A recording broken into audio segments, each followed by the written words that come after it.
মাজুলী দক্ষিণ কমলাবাৰী পঞ্চায়তৰ ১ নং ৱাৰ্ডৰ অৰুণোদয় আঁচনিৰ পৰা বঞ্চিত মহিলাৰ ক্ষোভ। ৰান্ধনীয়ে সাধাৰণ ১,০০০ টকা পায়, ১,০০০ টকা পোৱা ৰান্ধনীক নাম কাটি দিছে, কিন্তু ৩৫,০০০ টকা পোৱা ঘৰখনত ৪০-৪৫,০০০ টকা সোমাই থকা মানুহৰ বোৱাৰীয়েকে অৰুণোদয় পাইছে। সভাপতিৰ বিৰুদ্ধে ধন লৈও অৰুণোদয় আঁচনি নোপোৱাৰ অভিযোগ মহিলাৰ।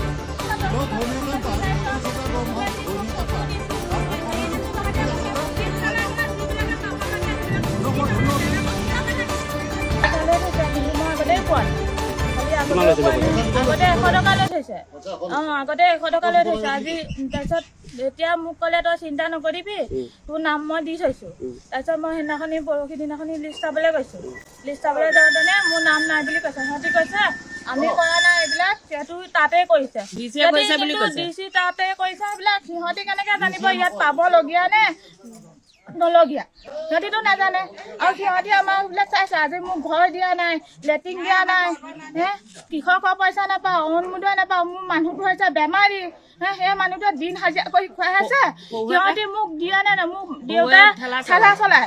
তথাপিতো চলাই যদিও এতিয়া দেউতাৰ গা বেয়া হোৱাৰ পৰা ঠেলা চলাবলৈ বন্ধ কৰি দিছোঁ। মোৰ মানুহটো বেমাৰী হ'লেও দিন হাজিৰা কৰি মেলি খুৱাই আছে। সিহঁতি মোক ঘৰ এটাও দিয়া নাই, লেট্ৰিন এটাও দিয়া নাই, আৰু অৰুণোদয় দিয়া নাই, কৃষকও মোক একোৱেই দিয়া নাই। আপুনি হয় যদি আপুনি মোক ঘৰ চাই আহিবগৈ পাৰে। লেট্ৰিন এটা নাই, চাই আহকগৈ। লেট্ৰিন কৰিবলৈ কিমান অসুবিধা হৈছে। ঘৰত ৰাতি হ'লে বৰষুণ দিলে ভাত বনাব নোৱাৰোঁ, থাকিব নোৱাৰোঁ।